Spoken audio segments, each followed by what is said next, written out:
wala ñu jël sous forme spirale wala bon suñu jëlee l'architecture technologique mën nañu ko diviser en 3 architectures. Alors architecture première mooy technologie mooy l'équipement en fait. L'équipement mooy première couche bi. Deuxième couche bi mooy software bi partie logicielle bi. Troisième couche bi mooy les utilisateurs. Aujourd'hui problématique sécurité yi ñuy wax yëpp côté utilisateur la. C'est-à-dire que ñëwaguñ sax ci côté soft bi. Soft bi en fait c'est-à-dire que après boo jógee ci soft bi ci ngay dem ci hardware bi mooy partie matérielle. Alors Sénégal Afrique peut-être seen développement yeggagul foo xam ne mën nañu wax les enjeux liés à hardware maanaam les enjeux liés à l'équipement. Peut-être c'est compliqué. Alors software bi aussi peut-être nekkaguñ fa. Pour le moment on est aspect utilisateur mooy comme lu Gérard di wax Assane di ko wax mooy partie sensibilisation. mooy Pape Diagne faut pas cliquer sur ce lien soo demee Facebook moytul lii ça c'est aspect utilisateur. Alors pour gérer la sécurité alors il faut gérer de bout en bout c'est-à-dire aspect équipement aspect logiciel et l'aspect utilisateur. Alors comment gérer peut-être aspect utilisateur bi mooy parce que l'utilisateur tu peux pas le contrôler. Alors pour nga gérer utilisateur il faut nga gérer équipement bi gérer software bi. Alors boo gérer équipement bi gérer software bi en réalité tu maîtrises l'utilisateur. Alors donc ñun tey couche bi ñu war a liggéey mooy côté software. Parce que équipement peut-être ñun tollooguñu foo xam ne mën nañ tey di produire téléphone. tollooguñu foo xam ne tey mën nañ di produire ay serveurs. Donc côté aspect sécurité boobu yegguñu fa mais côté software. c'est-à-dire que tey logiciel yi ñuy utiliser. mu nekk suñu propre logiciel. En fait c'est le couche 2 boobu noonu pour man moom mooy enjeu bi nga xam ne peut-être. pays Afrique yi foofu la ñu toll. C'est-à-dire di développer ay logiciels local yoo xam ne à tous les niveaux moom la ñuy mën di utiliser alors à l'avenir peut-être suñu demee ba développer on peut jouer sur l'aspect dem ci beneen niveau ci aspect équipement quoi en fait parce que après bon soo demee ba l'équipement parce que gis nañ par exemple aujourd'hui par exemple positionnement bi am entre Chine ak États-Unis yëpp c'est côté équipement là en fait voilà mooy entre Chine il propose les équipements de Huawei. Voilà par exemple il y a les routeurs Huawei les switches Huawei c'est-à-dire l'aspect télécommunication quoi. Alors que les États-Unis ils proposent Cisco et Juniper. Voilà donc les choses se jouent là-bas. Parce que ñoom foofu la ñu toll. Alors ñun tey tollaguñ parce que amaguñu ay protocole cryptographie yoo xam ne tey même bu ñuy chiffrer dañuy chiffrer à travers protocole yoo xam ne Chine ñoo ko développé wala Amérique wala bon à travers des protocoles yoo xam ne peut-être amuñu ci mainmise. Donc pour dire que aspect sécurité bi ñun ci côté soft bi la ñu toll mooy ñu fexe ba logiciel yi ñuy utiliser ñu développer ko. Alors Gérard a parlé tout à l'heure de solutions propriétaires mooy solutions yi nga xam ne dañu koy jënd sous licence. Je rappelle que tous ces logiciels là en fait c'est de l'open source derrière. C'est uniquement de l'open source derrière. su ma expliquer si langage bu accessible open source mooy lan mooy que tey ñu ne voilà àll ba am na ñax. ku nekk mën na dem mu ut ñax. mu defar ko ba kii Pape mu ne man mënuma dem uti ñax. Gérard dem uti ñax ñëw defar ko jaay ko. loolu mooy open source c'est-à-dire que logiciel yi ñuy utiliser derrière c'est de l'open source c'est-à-dire c'est des choses yoo xam ne tey tout le monde est accessible. Le gars qu'est-ce qu'il a fait? Il a pris l'open source, il a amélioré et il le vend. C'est-à-dire pour dire que ñun tey mën nañu defar suñu propre logiciel. Je dis pas à 100%, mais à un niveau jusqu'à 75%, qui beaucoup de logiciels courants que nous utilisons, les logiciels de réseaux sociaux. Tout à l'heure, il a parlé de l'administration. Donc, sur la partie administrative, sur les Zoom, sur les trucs de peut-être messagerie, il y a beaucoup de choses. C'est possible de le faire dans un environnement local. Beaucoup de choses, voilà. Donc, ça reste juste de la volonté. Alors, pour répondre à cette question, moi, est-ce que tant que gérer wuñu couche logiciel boobu noonu donc duñu mën a protéger suñu c'est-à-dire que soo gérer wu couche logiciel bi mënoo gérer le consommateur mooy l'utilisateur voilà l'utilisateur c'est toi c'est moi c'est l'agent qui est au ministère et tout parce que mënoo ko gérer en fait c'est ça donc arriver à gérer l'utilisateur mooy il faut aller lui donner ton propre produit pour pouvoir le contrôler c'est important léegi nag Gérard man li ma bëgg nag ñu dem mooy d'abord balaa mooy dem ci thème bi li ma la bëgg a laaj mooy lan mooy les méthodes les plus simples yu basiques yi nga xam ni ci la ñuy jaar pour pirater. Bon méthode bu gën a simple surtout fii defoon naa genre timeline boo xamante ne au Sénégal moo gën a am. sax waxoon na wax na le phishing. ingénierie sociale. donc maanaam technique de manipulation yoo xamante ne par exemple la personne da lay gëmloo benn affaire. dans le but mu récupérer ay informations sensibles. et en Afrique dafay dox parce que en Afrique il y a déjà la pauvreté. Parfois il y a des promesses de trucs. et que da ngay ñëw njëg-njëg ne la Orange t'offre 25 000 gigas. cliquer ci lien bi pour nga am ko gratuitement. et malheureusement la majeure partie des gens excuse-moi du tam dañoo bëgg lu yomb. et moo tax dañuy tomber ci piège yooyu noonu. et une fois que la personne a tes accès derrière. lu ko des mooy day xaar nga tëdd nelaw mu connecté wu récupérer say données dem. voilà donc am na yeneen méthodes yu gën a complexe mais en Afrique d'habitude gars yi du ñu sax utiliser méthode yooyu parce que dañuy utiliser méthode ingénierie sociale. même boo demee ci site yu gën a mag yi yoo xamante ne ñooy analyser antivirus ak yooyu noonu. boo xoolee cas yu gën a fréquent fii nii mooy ingénierie sociale ak aussi ransomware tax ransomware gën a bëri fan yi mooy nit ñi dañuy cliquer ci liens yi sans xam. wala nit ñi dañuy utiliser ay produits craqués gis naa sax. sama yeneen xarit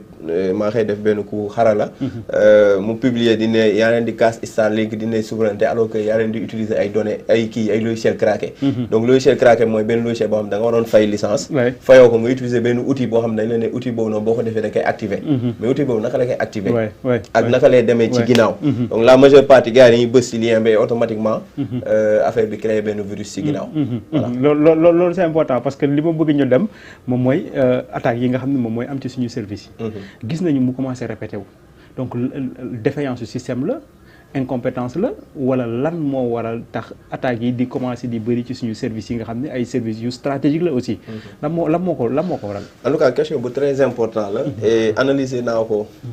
balaa sax may bind sama livre bi et si bi sama biir livre blanc bi bind naa ko aussi expliquer vous savez Sénégal nekkatul un petit pays maanaam même géographiquement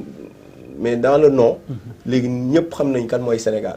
et damay expliquer ça remonte plus à 2002 bu ñu demee coupe du monde beaucoup de pays ont commencé à dire Sénégal ça existe pays bii nii ñu di poser des questions après le Sénégal a évolué sur beaucoup de domaines ay kàngam yoo xamante ni tax nañ yóbbu nañ Sénégal turam fu nekk Sénégal a remporté des trophées Sénégal a connu des tensions sociopolitiques beaucoup de pays à travers le monde wax nañ ko après le Sénégal a découvert pétrole et gaz xoolal beaucoup de pays yoo xam ne dañoo am pétrole et gaz ces pays là ne vivent pas 100% dans la paix parce que dafay am ay forces externes yoo xamante ni ak internes dañuy bëgg déstabiliser pays bi dans le but de pouvoir exploiter pétrole ak gaz boobu noonu et man alerté naa loolu bu yàgg bind naa article en disant que attention le Sénégal am na pétrole ak gaz et boobu ci ère Macky la ak ci nouveau ère bii ni tamit alerté naa ma ne par rapport à cela suñu niveau de sécurité waxuma sax ci niveau numérique bi mais même niveau territorial dafa war a yokk maanaam dafa war a nekk du niveau terme militaire yoo xamante ne damay seetaan ci film du niveau delta wala alpha boo xamante ni vraiment nit ñi ci niveau bu gën a prioritaire c'est-à-dire que suñu frontière war ñu nekkati sax comme tamit pour dugg fi même nga nekk citoyen sénégalais pour jàll man j'ai la chance de voyager à l'intérieur du pays mais parfois sax da ngay gis nit koo xamante ni day xaw a fraude sax jàll c'est tellement mais dañoo war a am par exemple ay niveau de sécurité la reconnaissance faciale ay détecteur de mouvement ay genre carte à puce yoo xamante ne par exemple su nekkee validé wu kii boo rombee frontière automatiquement dañ lay détecté genre un niveau de précision boo xamante ni hors norme dañoo war a def l'analyse de la population tey suñu data center yooyu noonu war na commencer am jot installer des caméras de surveillance yoo xam ne day utiliser l'IA xaw ma lan la CDP wax parce que après dinaa si revenir parce que CDP d'habitude bu gars yi defee ay demandes yooyu da koy refuser mais xaw ma par rapport ak état bu ko bëggee est-ce que dina ko refuser dans des commencer entraîner ay modèles d'IA yoo xam ne dañuy reconnaître ay nit par rapport ak say intentions par rapport ak nii ainsi de suite comparer si base de données est-ce que bokk nga sénégalais nga doo sénégalais donc comprendre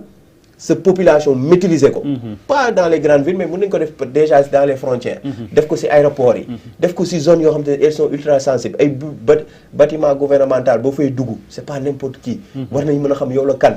lan nga fay ut ainsi de suite et délimiter ay zones yoo xamante nit ki war na fa am accès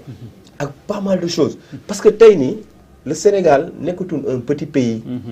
sur le nom et donc dañoo war a relever niveau de difficulté bi parce que loolu moo tax léegi attaques yi multiplié parce que dafay am ay nit yoo xam te ne tierce dañuy fay dañuy demander déstabiliser leen pays bii ni dafa def leen lii et c'est pourquoi aujourd'hui suñu système yi ñu koy hacké du ça suñu système yi yàgg nañu di ko hacké mais actuellement dafa gën a yokk pourquoi parce que même au niveau crédibilité dina am ay partenaires financiers yoo xam ne dinañ daw dinañ ne ñun du ñu investir Sénégal parce que Sénégal boo ko investir dañ leen cyber attaqué ñu kii donc ñun mooy loolu donc moo tax mooy Assane lu mu wax y a beaucoup de choses à faire y a la DCIC bu fi nekk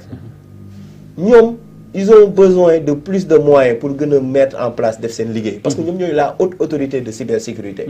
am nañu CDP bu war a doon une haute autorité et yooyu yëpp da nga ko bind ci sama livre bi donc ñoom dañoo war a transformer wu doon ay haute autorité de telle sorte que ils auront le plein pouvoir bu benn ministre defee loo xamante ne naka sudul noonu ci données personnelles duñu sax xaar état wala dara dañuy ñëw ñu sanctionner bu ñu en matière de cybersécurité DCC du xaar sax amal président day ñëw mu sanctionner ainsi de suite donc après ñu créer tamit une 5e armée comme ni ñu defee armée nationale yoo xamante ne dafa am armée de terre ak yooyu noonu dañuy créer une 5e armée boo xamante ne armée cyber ñoom seen mission c'est surveiller nos frontières numériques contre toute intrusion externe et après impliquer tout ce qui est culture numérique de telle sorte que ba si xale buy doog a commencer mën lire écrire ñu commencer la jàng lan mooy numérique commencer di la sensibiliser parents yi il faut ñu mën leen di mën a sensibiliser parce que aussi parents yi ñoom ñooy former xale yi et que parents lu muy def xale da koy copier donc il y a tellement de niveau de précision boo xamante ne il faut ñu atteindre ko et que tamit ñuy def gouvernance numérique c'est-à-dire que ñoo xamante ne ñoom ñi ngi wax wala ñoom ils sont les conseillers du président wala nangam ñu mën a tamit nekk ay spécialistes ci seen domaine de telle sorte que dinañ mën a di conseiller président pour muy jël des décisions normales les gens aiment trop donner la faute aux dirigeants. Mais quand on nomme un conseiller, le dirigeant n'est pas censé maîtriser tout. Un conseiller, dañ la nommer par rapport à sa spécialité. Donc conseiller boobu noonu moo war a jël ay responsabilités am. mën a di conseiller qu'est-ce qu'il faut. même bu nekkee dañu lay dàq. mais l'essentiel wax nga loo war a wax en matière de par exemple si la jëloon conseiller en cybersécurité. man dama xam sama bopp man tey si ma jëloon conseiller. am na yoo xamante ne dinaa ko wax président ba président dina ma dàq parce que du ma ko nangu. et parce que y a tellement de laisser-aller dans la cybersécurité. que parfois da ngay laajte est-ce que réellement les gens yoo xamante ni ils sont censés être les conseillers si domaine boobu noonu ñu ngi def seen liggéey parce que y a trop de laisser-aller dans le cyberespace et que tey par rapport ak environnement cyberespace sénégalais il faut que vraiment ñu mën a teg un contrôle boo xamante ni dafa war a mën a nekk sévère contrôle boo xamante ni laisser-aller la contrôle bu sévère et que ñu mën a xam réellement quelles sont les attaques yoo xamante ne ñu ngi ñëw et quels sont les services critiques ñu identifier leen et ñu protéger ces services critiques contre toute intrusion donc vraiment c'est ça loolu c'est très important mais balaa may dem ci Assane Gérard dama bëgg ñu xool Mapenda su fekkee mën nga ñu jox communiqué bi nga xam ne moom la waa DAF def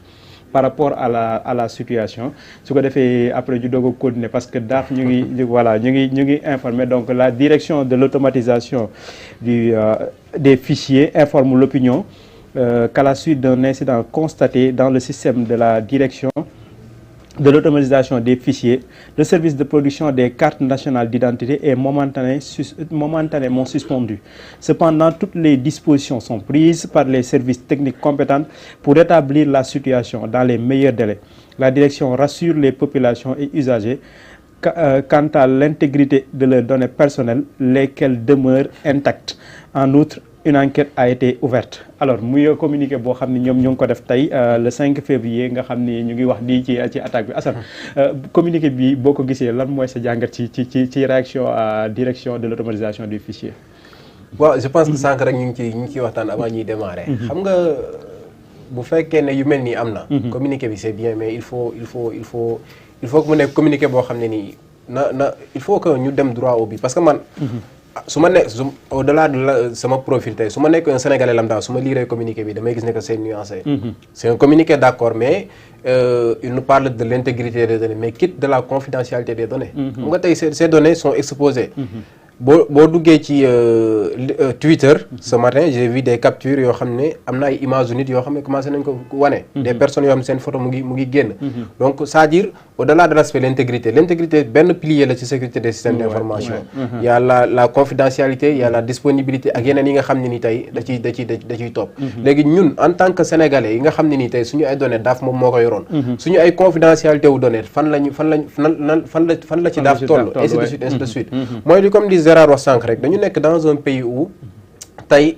cyber attaque yii nii ces dernières années yi ni mu fi amee de façon répétitive war na alerter l'autorité centrale pour mu xam ne que la sécurité c'est pas une question minime boo xam ne dañ ko war a jël au premier degré dafa nekk une question très sensible tey on est à l'ère du digital dem nañ ba niveau boo xam ne tey qui détient l'information détient le pouvoir les gens yi investir nii pour di def ay cyber attaques ils ne le font pas comme ça pour ay simples idées ils ont des objectifs des ambitions bien précises xam nañ li ñu bëgg léegi nag ñun le Sénégal en tant que pays ils doivent mettre en place des dispositifs yoo xam ne au moins dinañu garantiral bu ñu mënul garantir toutes les données la sécurité de toutes les données li ñuy wax les données sensibles ñu garantiral ñu sécurité boobu noonu beneen bi mooy mën nañu xaarandi wala mën nañ sax xalaat ne suñu deful suñu góorgóorluwul trop ak JOJ yi di ñëw yeneenu tentative mën na ci am parce que JOJ yi enjeu la boo xam ne c'est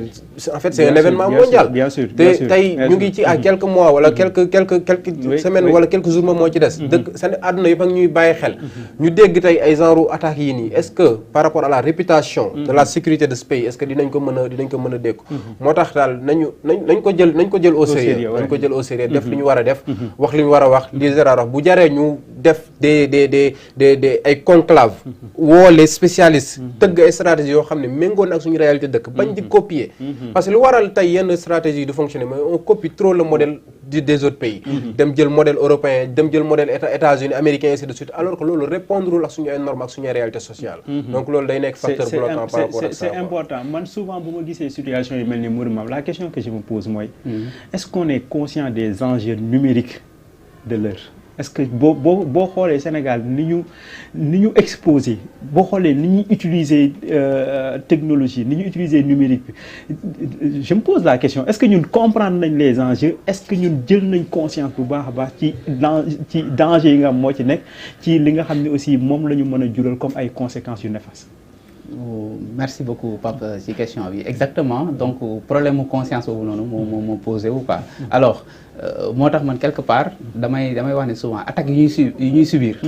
c'est important alors Gérard lu muy def Assane sensibilisation baax na mais xam nga soo subiree attaque c'est le meilleur moment nga sensibiliser wu quoi en fait c'est-à-dire que tey am na lum la wan en fait tey si on prend l'exemple de ce plateau là su ñu jëlee 3 ans derrière les gens parlaient pas de souveraineté sécurité 3 ans derrière pourquoi aujourd'hui ñu commandant technologique et que kon fii par exemple ñun ñëpp am nañ suñuy carnet de santé truc mais en Europe par exemple tous les carnets de santé c'est numérique par exemple tey si on attaque suñu attaqué benn hôpital question de vie ou de mort la